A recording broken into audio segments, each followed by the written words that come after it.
Hello everyone, इस video में हम स्पर्मेटोजेनेसिस के बारे में पढ़ेंगे। स्पर्मेटोजेनेसिस है तो बहुत ईजी, लेकिन फिर भी स्पर्मेटोजेनेसिस से रिलेटेड कुछ ऐसे इंपॉर्टेंट पॉइंट्स हैं जिसके बारे में एनसीईआरटी ने क्लियर नहीं किया है। मैं अपने इस वीडियो के अंदर उन इंपॉर्टेंट पॉइंट्स को क्लियर करने का प्रयास करूंगा, इसलिए आप वीडियो के अंत तक बने रहे जिससे आप अधिक से अधिक बेनिफिट्स ले सकते हैं। तो सबसे पहले समझना है what is spermatogenesis. Spermatogenesis is a type of gametogenesis. Spermatogenesis gametogenesis का एक टाइप है और गैमीटोजेनेसिस भी एक प्रोसेस है जिसमें गैमिट्स बनते हैं। Gametogenesis is the process of formation of gametes. Gametes haploid cells होते हैं जो 2 टाइप्स के होते हैं, स्पर्म एंड ओवम। स्पर्म को ही बोलते हैं मेल गैमिट और स्पर्म को स्पर्म सेल भी बोल सकते हैं, और स्पर्म का जो प्लूरल होता है वह होता है स्पर्मेटोजोआ। तो फिर स्पर्मेटोजेनेसिस क्या होता है? स्पर्मेटोजेनेसिस स्पर्म के बनने के प्रोसेस को ही कहते हैं। इनफैक्ट एक डिप्लॉइड सेल्स है जिसे स्पर्मेटोगोनिया कहते हैं। स्पर्मेटोगोनिया से जो स्पर्म बनते हैं इसी प्रोसेस को बोलते हैं स्पर्मेटोजेनेसिस। तो spermatogenesis is the process of formation of sperms, जो एक हैप्लॉइड सेल है, फ्रॉम स्पर्मेटोगोनिया। और ये याद रखना है कि स्पर्मेटोगोनिया डिप्लॉइड सेल होते हैं और स्पर्मेटोगोनिया का सिंगुलर क्या होता है, मीन्स एक को क्या बोलेंगे? स्पर्मेटोगोनियम बोलेंगे। स्पर्मेटोगोनियम बोलेंगे। तो इस तरह से जो डिप्लॉइड सेल है स्पर्मेटोगोनिया, ये डिप्लॉइड सेल्स होते हैं। इसी से क्या बनता है? इसी से बनता है स्पर्म्स। इसी से बनता है स्पर्म्स। स्पर्म्स क्या है? हैप्लॉइड सेल, और ये है डिप्लॉइड सेल। तो स्पर्मेटोगोनिया से जो स्पर्म्स बनते हैं इसी प्रोसेस को बोलते हैं स्पर्मेटोजेनेसिस कहते हैं। मीन्स स्पर्मेटोगोनिया से जो स्पर्म्स बनते हैं इसी प्रोसेस को स्पर्मेटोजेनेसिस कहते हैं। ये क्या है? Diploid sales. और स्पर्म्स क्या होते हैं? Haploid cells. ह्यूमन बीइंग में जो हैप्लॉइड सेल होते हैं उसमें नंबर ऑफ क्रोमोसोम कितना होता है? 23। ह्यूमन के एक हैप्लॉइड सेल में क्रोमोसोम्स का नंबर 23 होता है और डिप्लॉइड सेल में क्रोमोसोम्स का नंबर 46 होता है। इनफैक्ट जो हम लोगों में मीन्स ह्यूमन में जो एक हैप्लॉइड सेल होते हैं उसमें टोटल 23 क्रोमोसोम्स होते हैं, और एक सेल में जो 23 क्रोमोसोम्स होता है वह 23 डिफरेंट टाइप्स के क्रोमोसोम्स होते हैं। और किसी भी एक सेल में जितने डिफरेंट टाइप्स के क्रोमोसोम्स होते हैं उन सारे डिफरेंट टाइप्स ऑफ क्रोमोसोम्स को मिलाकर बोलते हैं क्रोमोसोम्स का 1 सेट। और इस तरह से हैप्लॉइड सेल में क्रोमोसोम्स के 1 सेट होते हैं और डिप्लॉइड सेल में क्रोमोसोम्स के 2 सेट्स होते हैं। इस चीज़ को ध्यान में रखना है। तो इसका मतलब यह हुआ कि एक स्पर्मेटोगोनियम में क्रोमोसोम्स का नंबर 46 है और एक स्पर्म में क्रोमोसोम्स का नंबर 23 है। मीन्स यहाँ पर क्रोमोसोम्स के नंबर को हाफ किया जा रहा है। क्रोमोसोम्स के नंबर को हाफ किसके द्वारा किया जाता है? माइटोसिस की मियोसिस? मियोसिस के द्वारा। तो इस तरह से स्पर्मेटोगोनिया से जो स्पर्म्स बनते हैं उसमें क्रोमोसोम्स के नंबर को हाफ करने के लिए होता है मियोसिस। क्या माइटोसिस नहीं होता है स्पर्मेटोजेनेसिस में? माइटोसिस भी होता है, आगे हम इसके बारे में समझेंगे। अब हमें समझना है कि स्पर्मेटोजेनेसिस होता कहाँ है। Site of spermatogenesis. यह स्पर्मेटोजेनेसिस मीन्स स्पर्म जो बनते हैं वह बनते हैं टेस्टिस में। टेस्टिस में कहाँ बनते हैं? तो टेस्टिस के अंदर बहुत सारे सेमिनिफेरस ट्यूब्यूल्स होते हैं। तो स्पर्म्स कहाँ बनते हैं? स्पर्मेटोजेनेसिस कहाँ होता है? टेस्टिस में। टेस्टिस में कहाँ? तो सेमिनिफेरस ट्यूब्यूल के अंदर। तो इस तरह से spermatogenesis takes place inside seminiferous tubules of testis. इस चीज़ को ध्यान में रखना है। अब टेस्टिस के सेमिनिफेरस ट्यूब्यूल में ही क्यों स्पर्मेटोजेनेसिस होते हैं? इसलिए होते हैं कि सेमिनिफेरस ट्यूब्यूल्स में ही ये डिप्लॉइड सेल्स स्पर्मेटोगोनिया पाए जाते हैं, इसी वजह से। अब हमें समझना है कि क्या ये स्पर्मेटोगोनिया टेस्टिस में शुरू से होते हैं, मीन्स क्या टेस्टिस में ही स्पर्मेटोगोनिया बनते हैं? तो इसका आंसर है नहीं। तो अब हमें समझना है कि टेस्टिस में जो स्पर्मेटोगोनिया है उसका ओरिजिन क्या है। तो अगर ओरिजिन की बात करें, टेस्टिस में जो स्पर्मेटोगोनिया होते हैं तो इसके बारे में हमें समझना है। एक डिप्लॉइड सेल है, जिस डिप्लॉइड सेल को बोलते हैं primordial germ sales. Germ cells ये डिप्लॉइड सेल हैं, और यह प्राइमोर्डियल जर्म सेल्स जो होता है वह male embryo means before birth ही यह बनते हैं यॉर्क सैक में। यॉर्क सैक में प्राइमोर्डियल जर्म सेल्स जो होते हैं वो डेवलप होते हैं या बनते हैं। अब क्या होता है कि यॉर्क सैक से प्राइमोर्डियल जर्म सेल्स एंटर कर जाते हैं, प्रवेश कर जाते हैं, किसमें? टेस्टिस में प्रवेश कर जाते हैं। तो इस तरह से जो प्राइमोर्डियल जर्म सेल्स होते हैं, ये डिप्लॉइड सेल्स होते हैं, वो किस में एंटर कर जाता है? एंटर कर जाता है टेस्टिस में। तो ये अब कहाँ चला गया? टेस्टिस में चला गया। ये कब जाता है? During fifth week of embryonic development. तो यह होता है during fifth week of embryonic development. तो इस तरह से अब क्या होगा, ये जो प्राइमोर्डियल जर्म सेल्स है जो टेस्टिस में आए हैं, ये अब डिफरेंशिएट कर जाएंगे किसमें? स्पर्मेटोगोनिया में। स्पर्मेटोगोनिया में डिफरेंशिएट कर जाएगा। किसमें? टेस्टिस के अंदर ही ये डिफरेंशिएट कर जाएंगे।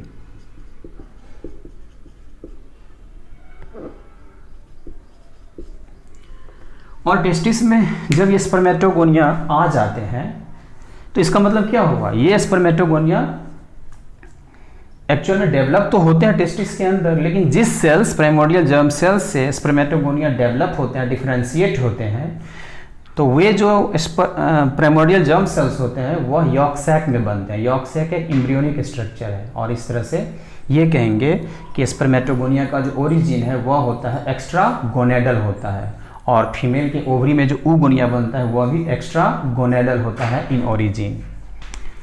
तो प्राइमोर्डियल जर्म सेल्स क्या कर जाते हैं? डिफरेंशिएट कर जाते हैं। डिफरेंशिएट, ये डिफरेंशिएट वर्ड बार बार आएगा। इनफैक्ट एक प्रोसेस है डिफरेंशिएशन, उससे बना है डिफरेंशिएट। डिफरेंशिएशन एक ऐसा प्रोसेस है जिसमें जो सेल्स होते हैं, सेल्स का शेप, साइज या स्ट्रक्चर्स जो होते हैं वो बदल जाते हैं। इसी प्रोसेस को बोलते हैं डिफरेंशिएशन। अब क्या होता है कि टेस्टिस के अंदर में जो स्पर्मेटोगोनिया आ गए हैं, तो यह स्पर्मेटोगोनिया पूरे एम्ब्रियोनिक डेवलपमेंट के पीरियड तक, या कह सकते हैं कि आफ्टर बर्थ से लेकर के प्यूबर्टी का जो पीरियड होता है, चाइल्डहुड, तो चाइल्डहुड तक जो है ये स्पर्मेटोगोनिया डॉर्मेंट रहते हैं, इनएक्टिव रहते हैं। किसी प्रकार का कोई डिवीजन स्पर्मेटोगोनिया में नहीं होता है, मीन्स स्पर्म बनने का प्रोसेस स्पर्मेटोजेनेसिस शुरू नहीं होता है। लेकिन जैसे ही प्यूबर्टी आती है, प्यूबर्टी क्या है? रिप्रोडक्टिव फेज का अर्ली पीरियड, उसी अर्ली पीरियड को हम लोग बोलते हैं प्यूबर्टी। तो जैसे ही प्यूबर्टी आती है तो ये जो स्पर्मेटोगोनिया होते हैं वो अब डिवाइड करते हैं, और डिवाइड करते हैं किसके द्वारा? माइटोसिस के द्वारा। माइटोसिस क्या करता है? क्रोमोसोम्स के नंबर को सेम रखता है। तो इसके डिवीजन से क्या होगा? इसके डिवीजन से, स्पर्मेटोगोनिया के डिवीजन से 2 टाइप्स ऑफ सेल्स बनेंगे। 2 टाइप्स ऑफ सेल्स। जो एक सेल बनेगा उसे बोलेंगे स्पर्मेटोगोनिया,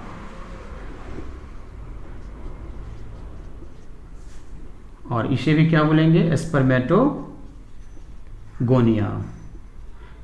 ये जो स्पर्मेटोगोनिया है इसे बोलेंगे टाइप ए, जो डिप्लॉइड सेल्स होगा, और इसे बोलेंगे टाइप बी, जो भी डिप्लॉइड सेल्स होगा। तो फिर इसको कौन सा बोलेंगे? इसको बोलेंगे, इसे भी बोलेंगे टाइप ए, जो डिप्लॉइड सेल्स होगा। लेकिन ये कब हो रहा है? ये हो रहा है एट प्यूबर्टी। इस चीज़ को ध्यान में रखना है, puberty for the first time, पहली बार। और प्यूबर्टी के बाद ये सब्सिक्वेंट जो पीरियड होता है लाइफ स्पान का, मीन्स रिप्रोडक्टिव फेज के मतलब प्यूबर्टी के बाद आगे के फेज में हमेशा ये स्पर्मेटोगोनिया टाइप ए जो है वो डिवाइड करते रहते हैं। अब हमें इसके बारे में समझना है कि इनफैक्ट जो टेस्टिस होते हैं, तो टेस्टिस में क्या होता है, बहुत सारे सेमीफेरस ट्यूब्यूल होते हैं, ये भी सेमीफेरस ट्यूब्यूल, सेमीफेरस ट्यूब्यूल, सेमीफेरस ट्यूब्यूल और ट्यूब्यूल के बीच में क्या होता है, कनेक्टिव टिश्यू, और इसी कनेक्टिव टिश्यू में मीन्स दो सेमीफेरस ट्यूब्यूल के बीच में या सेमीफेरस ट्यूब्यूल के बाहर एंडोक्राइन सेल्स के ग्रुप पाए जाते हैं, और यह जो एंडोक्राइन सेल्स का ग्रुप है इसे बोलते हैं लीडिग सेल्स, इसे इंटरस्टिशियल सेल्स भी कहते हैं। और ये क्या है, ये है सेमिनिफेरस ट्यूब्यूल। सेमिनिफेरस ट्यूब्यूल के अंदर इनसाइड में जो वाल होते हैं, वाल, ये वाल है, वाल मीन्स ये जो बेसमेंट मेम्ब्रेन है, तो बेसमेंट मेम्ब्रेन के पास ये स्पर्मेटोगोनिया पाया जाता है। तो ये जो स्पर्मेटोगोनिया है जो वाल के पास मीन्स बेसमेंट मेम्ब्रेन के पास पाया जाता है, उसे बोलते हैं स्पर्मेटोगोनिया टाइप ए बोलते हैं, टाइप ए। और जो टाइप बी स्पर्मेटोगोनियम जो डिवीजन के बाद बनते हैं, तो वो जो स्पर्मेटोगोनियम होते हैं वो क्या होते हैं कि बेसमेंट मेम्ब्रेन से वो खिसक कर ल्यूमेन की तरफ आ जाते हैं, ल्यूमेन की तरफ, इसे बोलेंगे स्पर्मेटोगोनियम या स्पर्मेटोगोनिया या स्पर्मेटोगोनियम टाइप बी। और टाइप बी वाले जो होते हैं वही डिवाइड करके स्पर्म बनाते हैं, टाइप ए वाले जो होते हैं वो सेमिनिफेरस ट्यूब्यूल के बेसमेंट मेम्ब्रेन के पास ही रहते हैं। और इस तरह से ये जो टाइप ए होते हैं वह स्टेम सेल की तरह काम करते हैं, वह सेल जो बहुत अधिक दिनों तक सरवाइव करते हैं, जिंदा रहते हैं और समय समय पर डिवाइड करके नए सेल्स बनाते रहते हैं, उसे बोलते हैं स्टेम सेल्स बोलते हैं। इसके साथ साथ स्पर्मेटोगोनिया और स्पर्मेटोगोनिया के बीच में एक बड़े से सेल होते हैं, लॉन्ग कॉलमनर सेल होते हैं, जिसे बोलते हैं सर्टोली सेल। तो सर्टोली सेल कहाँ है, सेमिनिफेरस ट्यूब्यूल के अंदर है। और जो लेडिक सेल्स है वह कहाँ है, तो वह है सेमिनिफेरस ट्यूब्यूल के बाहर, लेकिन ये दोनों सेल पाए जाते हैं टेस्टिस के अंदर। तो ये क्या है, figure TS of testis, rough diagram है।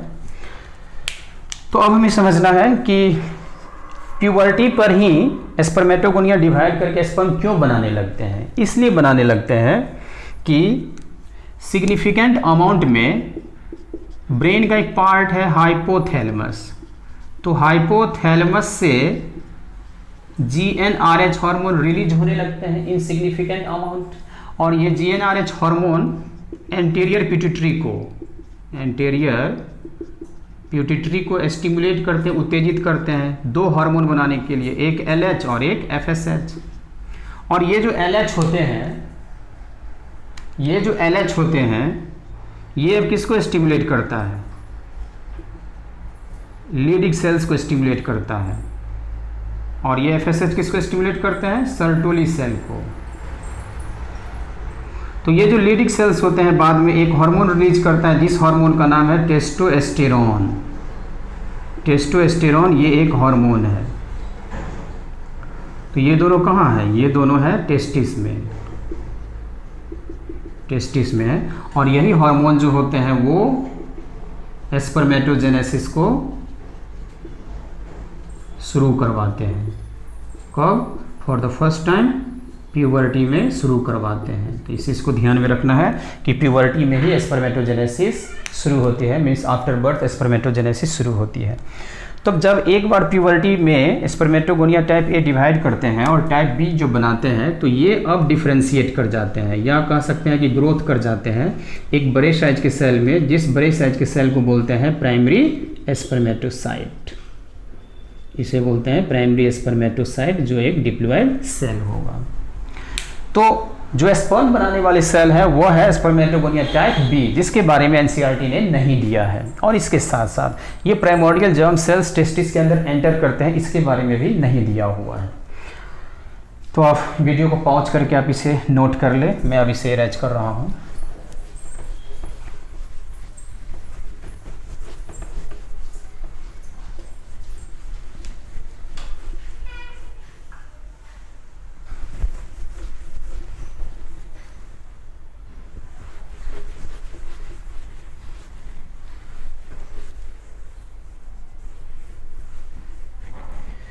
ह्यूमन बीइंग में स्पर्मेटोजेनेसिस पूरा होने में ये लगभग समय लेता है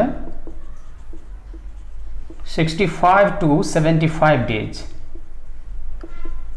to complete spermatogenesis. और each day 300 million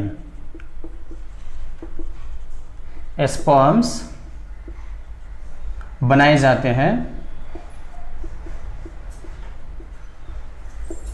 एक मेल के द्वारा, किसी एक मेल के द्वारा इतने स्पर्म्स बनाए जाते हैं। फीमेल की ओवरी में क्या होता है, बिफोर बर्थ ही जितने ओवम को बनाने वाली oogonia जो होते हैं, जितने oogonia जो डिप्लॉइड सेल्स होते हैं डिवाइड करने होते हैं या ऐड किए जाते हैं ओवरी के अंदर, वो बिफोर बर्थ ही होता है। बर्थ के बाद ओवरी के अंदर oogonia ना तो डिवाइड किए जाते हैं, ना तो न्यू oogonia ओवरी के अंदर ऐड किए जाते हैं। लेकिन मेल में क्या होता है, मेल में स्पर्मेटोगोनिया बर्थ के बाद भी डिवाइड करते हैं और न्यू स्पर्मेटोगोनिया को टेस्टिस के अंदर ऐड कर सकते हैं और स्पर्मेटोगोनिया डिवाइड भी कर सकता है। तो इस चीज़ को ध्यान में रखना है। दूसरी चीज़ कि स्पर्मेटोजेनेसिस पूरी तरह से after birth at puberty male में शुरू होता है, और एक बार जब शुरू होता है तो जब तक पूरा ना हो जाए, कंप्लीट ना हो जाए, बीच में वह रुकता नहीं है। तो इस तरह से कह सकते हैं कि स्पर्मेटोजेनेसिस एक कंटिन्यूअस प्रोसेस है। It is a continuous process. फिर भी स्टडी में सुविधा के लिए हम इसे 2 पार्ट्स में डिवाइड कर देते हैं। 2 पार्ट्स में डिवाइड कर देते हैं, इसे 2 पार्ट्स में डिवाइड कर देते हैं। जो फर्स्ट है वह है फॉर्मेशन ऑफ स्पर्मेटिड, और जो सेकेंड फेज है वह है स्पर्मियोजेनेसिस। स्पर्मियोजेनेसिस स्पर्मेटोगोनिया के डिवीजन से स्पर्मेटिड्स पहले बनते हैं, और जो स्पर्मेटिड्स बनते हैं उसे भी बाद में 3 फेजेज में डिवाइड कर दिया जाता है। 3 फेजेज में जो फर्स्ट है वह है फेज ऑफ मल्टीप्लिकेशन। जो सेकेंड फेज है उसे बोलते हैं फेज ऑफ ग्रोथ, और जो थर्ड फेज है उसे बोलते हैं फेज ऑफ मैचुरेशन। और ये phase of maturation longest phase होता है स्पर्मेटोजेनेसिस का। और स्पर्मियोजेनेसिस में क्या होता है, इसमें क्या होता है, वन स्पर्मेटिड डिफरेंशिएट कर जाते हैं एक स्पर्म में। ये भी हैप्लॉइड सेल है और ये भी हैप्लॉइड सेल है। तो आगे हम इसे आगे हम दोनों जो पार्ट है इसके बारे में डिटेल से अभी पढ़ेंगे। तो मैं अभी इसे इरेज कर रहा हूँ, आप इसे लिख लें, और उसके बाद जो मेन है, जो डायग्रामेटिक व्यू है स्पर्मेटोजेनेसिस का, उसके बारे में हम लोग अब डिस्कस करेंगे। तो जैसा कि बताया गया कि वह स्पर्मेटोगोनिया जो सेमिनिफेस ट्यूब्यूल के बेसमेंट मेम्ब्रेन से ल्यूमेन की तरफ आ जाते हैं उसे बोलते हैं स्पर्मेटोगोनियम टाइप बी बोलते हैं। तो इस तरह से यह एक डिप्लॉइड सेल है, और यह जो डिप्लॉइड सेल इसे हम क्या बोलेंगे, स्पर्मेटोगोनियम। एनसीईआरटी में सीधे स्पर्मेटोगोनियम दिया है, टाइप ए टाइप बी की बात नहीं किया गया है। तो यह एक डिप्लॉइड सेल है। तो प्यूबर्टी के समय क्या होता है, यह डिवाइड करेगा तो क्या एक बार, कई बार डिवाइड करेगा। डिवाइड करने से क्या होगा, न्यू सेल्स बनेंगे, और ये जो न्यू सेल्स बनेंगे, तो ये न्यू सेल्स बनेंगे वह न्यू सेल्स भी कौन सा होगा, स्पर्मेटोगोनिया ही होगा। तो यह कौन सा सेल है, स्पर्मेटोगोनिया ही है। तो यह सब स्पर्मेटोगोनिया है। प्लूरल में स्पर्मेटोगोनिया बोलते हैं और सिंगुलर में स्पर्मेटोगोनियम बोलते हैं। तो इस तरह से ये डिप्लॉइड है, ये डिप्लॉइड, इसमें 46 क्रोमोसोम्स, ये सेल है, सेल का ये न्यूक्लियस, इसमें 46 क्रोमोसोम्स, इसमें भी 46 क्रोमोसोम्स। तो क्रोमोसोम्स के नंबर को सेम रखा जा रहा है, तो डिवीजन कौन सा होगा, माइटोसिस। तो इस तरह से इसे बोलेंगे फेज ऑफ मल्टीप्लिकेशन। इस फेज को बोलेंगे फेज ऑफ मल्टीप्लिकेशन। मल्टीप्लिकेशन का मतलब क्या होगा, सिंपली सेल्स का जो नंबर है वह इंक्रीज होगा, बढ़ेगा। और अब जो नेक्स्ट फेज होगा इसमें क्या होगा कि जो स्पर्मेटोगोनियम टाइप बी वाले होंगे उनका क्या होगा, ग्रोथ।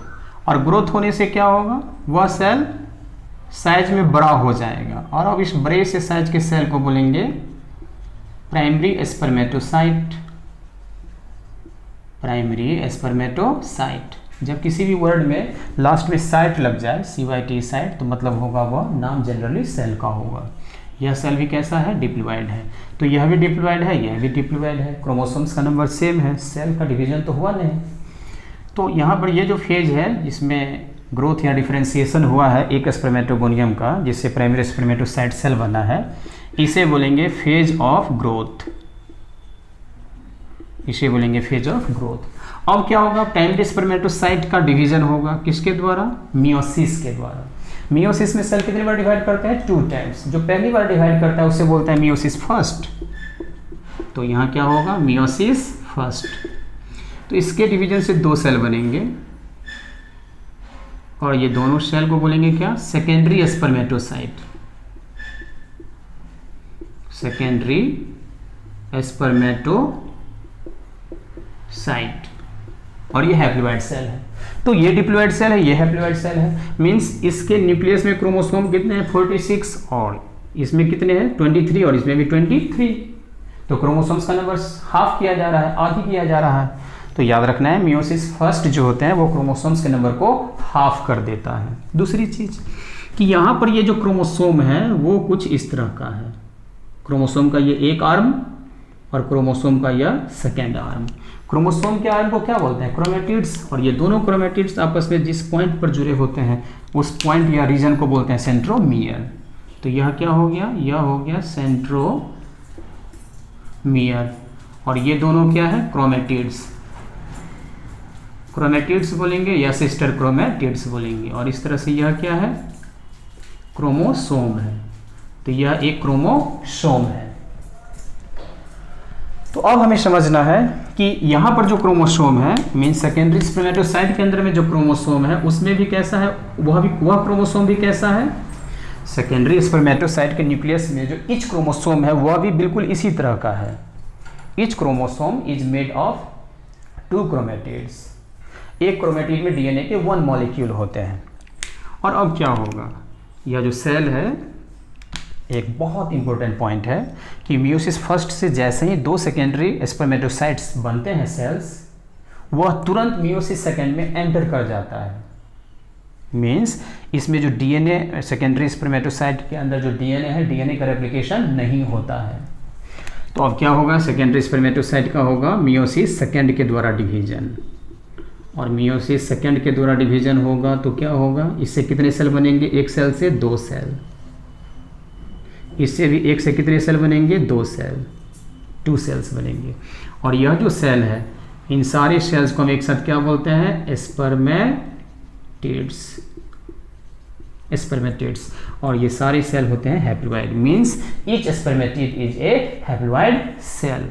तो यहाँ पर क्या है, एन, यहाँ भी एन। मीन्स इसके एक सेल में 23 क्रोमोसोम्स, यहाँ पर भी 23 क्रोमोसोम्स। ये कैसे हो सकता है कि 23 क्रोमोसोम्स एक सेल के डिवीजन से 2 सेल बना है, इसमें 23, इसमें भी 23, इसमें भी 23।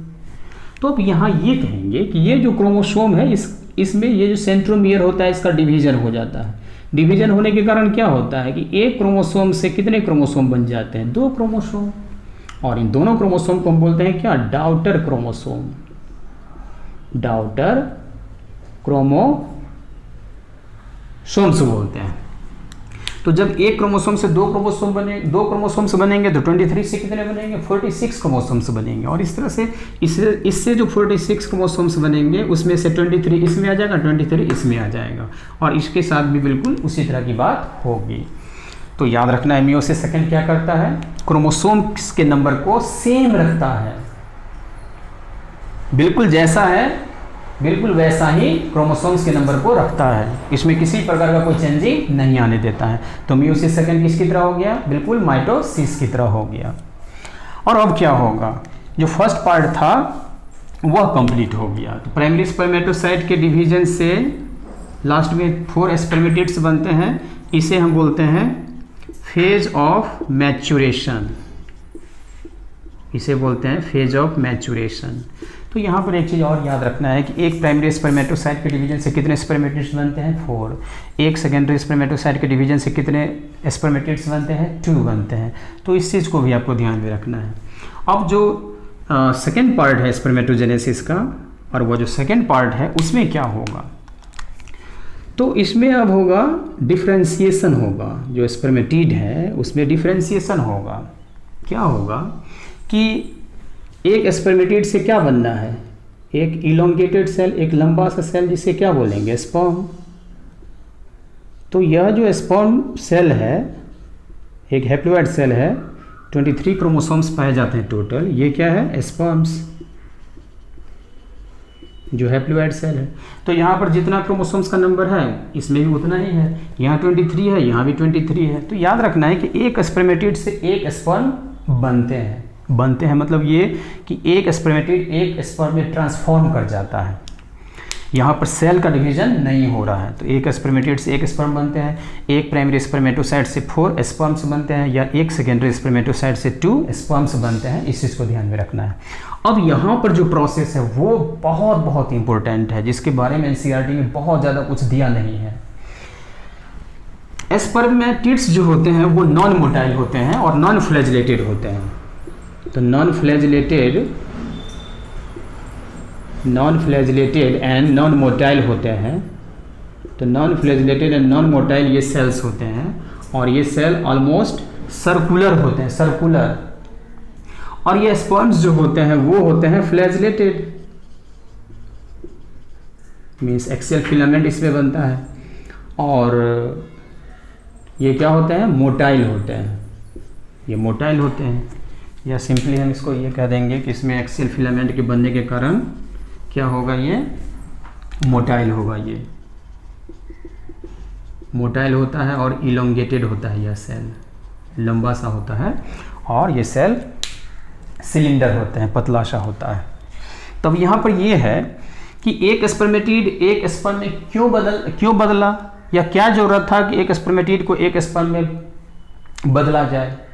तो स्पर्म का मेन काम होता है ओवम को फर्टिलाइज करना। स्पर्म का जो न्यूक्लियस है, जिसमें जो डीएनए है, जेनेटिक मटेरियल, बस स्पर्म का यही काम है कि उसमें जो डीएनए है या जो क्रोमोसोम्स है, उस डीएनए को ओवम के जो एक सेल है उसके साइटोप्लाज्म में ट्रांसफ़र कर देना है।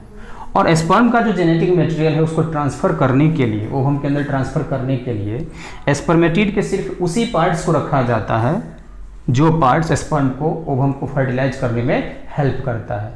बाकी स्पर्मेटिड के जितने भी पार्ट्स होते हैं उनको रिमूव कर दिया जाता है, हटा दिया जाता है। दूसरी चीज़, चूँकि स्पर्म मोटाइल सेल है और मोटाइल मीन्स मूवमेंट करने के लिए लाइट वेट होना चाहिए, हल्का होना चाहिए, इसलिए इसमें जो मेजर पार्ट है स्पर्मेटिड का उसे रिमूव कर दिया जाता है। होता क्या है, तो इससे पहले मैं डिस्कस किया था कि एक सेल है जिस सेल को बोलते हैं सर्टोली सेल। सर्टोली सेल जो टेस्टिस में होता है। तो जो स्पर्मेटिड, जैसे ही स्पर्मेटिड बनते हैं तो ये स्पर्मेटिड किससे जाके लिंक्ड हो जाते हैं? लिंक्ड हो जाते हैं सर्टोली सेल से। यहाँ पर एक स्पेशल सेल जंक्शंस होता है, उन सेल जंक्शंस के द्वारा स्पर्मेटिड सर्टोली सेल से अटैच कर जाते हैं। अटैच करने के बाद अब ये सर्टोली सेल स्पर्मेटिड में बहुत सारे चेंजेस लाएंगे। क्या चेंजेस लाएंगे? तो जितने भी नॉन एसेंशियल ऑर्गेनेल्स हैं स्पर्मेटिड के और जो एक्स्ट्रा साइटोप्लाज्म है उसे रिमूव कर देगा। फैगोसाइटोसिस करके सर्टोली सेल रिमूव कर देगा, और यह सर्टोली सेल ही होगा जो एक स्पर्मेटिड को एक स्पर्म में ट्रांसफॉर्म कर देगा, बदल देगा। जैसे कुछ जो एसेंशियल पार्ट स्पर्मेटिड का उसे स्पर्म में रखा जाता है, जैसे न्यूक्लियस तो रखा ही जाएगा, माइटोकॉन्ड्रिया उसे भी रखा जाएगा। जो 2 सेंट्रियोल्स होते हैं वो सेपरेट कर जाते हैं स्पर्मेटिड्स के, जो प्रॉक्सिमल और डिस्टल सेंट्रियोल में बाद में डिफ्रेंशिएट कर जाते हैं, और वो स्पर्म के न्यूक्लियस के ठीक नीचे होते हैं। प्रॉक्सिमल सेंट्रियोल जाइगोट के फर्स्ट क्लीवेज में हेल्प करता है। तो इस तरह से जो एसेंशियल पार्ट्स है स्पर्मेटिड का उसे रखा जाता है, बाकी non essential parts and extra cytoplasm को रिमूव कर दिया जाता है with the help of Sertoli cell. तो एक स्पर्मेटिड जो एक स्पर्म में बदलते हैं, इस पूरे प्रोसेस को बोलते हैं स्पर्मियोजेनेसिस। ये बहुत इंपॉर्टेंट है, स्पर्मियोजेनेसिस। और यह इस काम में सर्टोली सेल का बहुत बड़ा रोल होता है। इस काम में सर्टोली सेल का बहुत बड़ा रोल होता है। मैं इसे फिर से लिख दे रहा हूँ। स्पर्मियोजेनेसिस यह एक प्रोसेस है। तो यह फिगर क्या है, डायग्रामेटिक रिप्रेजेंटेशन ऑफ स्पर्मेटोजेनेसिस। इसे हम स्पर्मेटोजेनेसिस का फ्लो चार्ट के रूप में भी समझ सकते हैं। और अब हमें समझना है कि जैसे ही एक स्पर्मेटिड एक स्पर्म में बदल जाते हैं तो यह स्पर्म सर्टोली सेल से सेपरेट कर जाएगा, और जब सेपरेट कर जाएगा तो मान लेते हैं ये सेमनीफेरस ट्यूब्यूल है, सेमनीफेरस ट्यूब्यूल है ये। तो सेमनीफेरस ट्यूब्यूल में ये स्पर्म अब कहाँ आ जाएंगे, उसके ल्यूमेन में आ जाएंगे। ल्यूमेन में शुरू में जो स्पर्म होते हैं वो नॉन मोटाइल होते हैं, वो खुद से मूवमेंट नहीं कर सकते हैं। तो अब ये जो सर्टोली सेल है, सर्टोली सेल के द्वारा एक लिक्विड सिक्रीट किया जाता है, फ्लूइड सिक्रीट किया जाता है, और यही फ्लूइड जो है स्पर्म को आगे की तरफ पुश कर देगा, और यह स्पर्म अब सेमनीफेरस ट्यूब्यूल से निकल कर चला जाएगा रेटिटेस्टिस या एपिडिडिमिस में। जहाँ एपिडिडिमिस में ये स्पर्म्स जो होंगे वहाँ पर स्टोर किया जाएगा। वहीं पर एपिडिडिमिस में ये स्पर्म्स मैच्योर करेंगे और वहीं पर उनको मोटिलिटी प्राप्त होता है। मोटिलिटी स्पर्म जो है वो गेन करता है, एपिडिडिमिस में गेन करता है। तो सेमनीफेरस ट्यूब्यूल से स्पर्म का बाहर निकलने के प्रोसेस को बोलते हैं एस्पर्मिएशन। एस्पर्मिएशन बोलते हैं। तो एस्पर्मिएशन क्या है, release of sperms outside from seminiferous tubule, इस प्रोसेस को बोलते हैं एस्पर्मिएशन। तो इस तरह से ये स्पर्मेटोजेनेसिस का पूरा पार्ट समाप्त हो गया। नेक्स्ट वीडियो में हम लोग एक स्पर्म के स्ट्रक्चर के बारे में समझेंगे और उसके बाद फिर हार्मोनल कंट्रोल ऑफ स्पर्मेटोजेनेसिस के बारे में पढ़ेंगे। इस वीडियो में यहीं तक। Thanks for watching.